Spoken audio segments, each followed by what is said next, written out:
आप सभी को सुंदर शरद पूर्णिमा की बहुत बहुत बधाई हो। बाबा विश्वनाथ की कृपा आप पर सदा बनी रहे। आ गया शरद पूर्णिमा की रात्रि। बड़े से बड़ी बीमारियां, बड़े से बड़े रोग, बड़े से बड़े बड़े कष्ट इस शरद पूर्णिमा की रात्रि को छूट जाते हैं। दमे की बीमारी, श्वास की बीमारी, अनिद्रा की बीमारी, रात्रि को जगना, ये सारी बीमारियां शरद पूर्णिमा की रात्रि को अगर व्यक्ति अपने जीवन को सुखमय बनाए, अपने जीवन को आनंदमय बनाए तो सब छूट सकता है। शरद पूर्णिमा की रात्रि को पीपल के पत्ते 5 लेकर उसके ऊपर खीर डालकर रात्रि को खा लेने से महाराज दमे की बीमारी, श्वास की बीमारी रुक जाती है। वो बीमारी बढ़ती नहीं है, उससे कष्ट नहीं होता। जिन बच्चों के नेत्र कमजोर होते हैं, रोशनी कमजोर होती है, शरद पूर्णिमा के दिन रात्रि को 12 बजे भगवान चंद्रदेव का दर्शन कराइए। 5 से 7 मिनट तक नयन मिलाए चंद्रदेव के साथ और बाद में एक पीपल के पत्ते पर खीर जो चंद्र के नीचे रखी हुई है उसी खीर को चटा दीजिए। फिर चंद्र का दर्शन कराओ, फिर खीर को चटा दीजिए। महाराज नयन की ज्योति बढ़ती है, नींद नहीं आती तो निंद्रा देवी प्रवेश करती है, निंद्रा अच्छी आती है, आनंदित होता है। महाराज जिस व्यक्ति के शरीर में गांठ पड़ जाती हो, शरीर काला पड़ जाता हो, चट्टे पड़ जाते हो या दांत खाज खुजली हो जाता हो, उसके लिए भी शरद पूर्णिमा की रात्रि को 12 बजे महाराज भगवान चंद्रदेव के लिए 21 दिए जलाए जाते हैं। उस 21 दिए की कालोच एक थाली में इकट्ठी करी जाती है। कालोच को इकट्ठी कर कर शरीर में गाय के घी के साथ में जहां जहां जगह पर चट्टे हैं, गांठ है, वहां लगाया जाता है। उसको 5 या 7 दिन लगाइए। उसके बाद में रोज प्रतिदिन लगाने के आधे घंटे बाद स्नान कर लीजिए, आराम लगना प्रारंभ हो जाता है। महाराज आज शरद पूर्णिमा की रात्रि से लेकर कार्तिक पूर्णिमा की रात्रि के बीच में जो दामोदर भगवान का, कृष्ण का, शिव का मंगल आनंद करेगा, अभिषेक करेगा, पूजन करेगा, स्मरण करेगा, उसके सारे दुख दरिद्र दूर हो जाएंगे।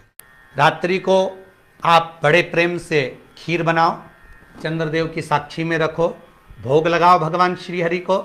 बन सके अगर लक्ष्मी की कमी है, लक्ष्मी नहीं आ रही है, व्यापार नहीं चल रहा है, तकलीफ बहुत ज्यादा है, घर में कष्ट है, कर्जा ज्यादा है, तो एक तांबे के कलश के ऊपर, तांबे के कलश में पानी भरना, कटोरी रखना, उस पर लक्ष्मी जी की मूर्ति रखना।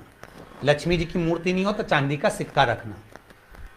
उसके सम्मुख में आप 31 दीपक 31 दीपक घी के लंबी बाती के जला देना।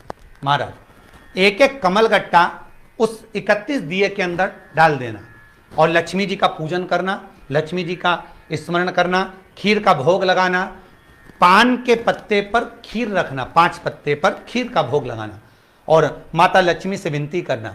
सुबेरे 4 बजे तक वो रखे रहने देना, सुबह 4 बजे वो उठाना, लक्ष्मी को वापिस तिजोरी में या सिक्का हो तो उसको अलमारी में रख देना।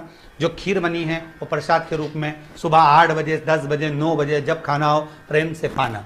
माता जो दिए लगाए हैं वो ठंडे हो गए होंगे, उनको रखे रहने देना, बाद में काम आते रहेंगे, या दिए विसर्जन करना हो तो आपकी मर्जी है। पर वो मट्टी के दिए लगेंगे, आटे के दिए नहीं लगेंगे, मट्टी के दीप लगाना है आपको। 31 घी के दिए लगाना है। लक्ष्मी जी का पूजन करो, कंकु, चावल, हल्दी, मोली से, सब तरह से। शरद पूर्णिमा की रात्रि को सुख मिलेगा, आनंद मिलेगा, लक्ष्मी की वृद्धि होगी, कार्य सिद्धि होगी। दूसरा क्रम, अगर कार्तिक पूर्णिमा हो, शरद पूर्णिमा हो, ये दोनों पूर्णिमा पर शरद पूर्णिमा के दिन आप शाम को प्रदोष काल के समय 4:30 बजे से 6 बजे के बीच में 1 लोटा पानी, उसमें 5 बेलपत्र रखकर, 1 कमलगट्टा डालकर भगवान चंद्रेश्वर महादेव के नाम से भगवान शंकर को चढ़ा दीजिए। आपकी जो कामना हो वो कामना कर कर चढ़ाएं, विनती करें चंद्रेश्वर महादेव को और निवेदन करें कि हमारा ये कार्य सफल हो। केवल शरद पूर्णिमा के दिन चढ़ाइए, कार्तिक पूर्णिमा तक क्या फल मिलता है हमको जरूर बताइए। आज भी शरद पूर्णिमा की रात्रि को और कार्तिक पूर्णिमा की रात्रि को गर्भवती नारी अपनी नाभि पर यदि चंद्र की दृष्टि पड़वा लेती है तो बच्चा विकलांग पैदा नहीं होता है। गर्भ से जो बालक होगा श्रेष्ठ होगा, विद्वान होगा, चतुर होगा पढ़ने में होशियार होगा, क्योंकि ये चंद्र की किरणें जब समुद्र में उछाल ला सकती हैं तो आपके जीवन में भी तरक्की ला सकती है, उछाल ला सकती है। इसलिए सभी को हर हर महादेव, जय श्री कृष्णा, जय श्री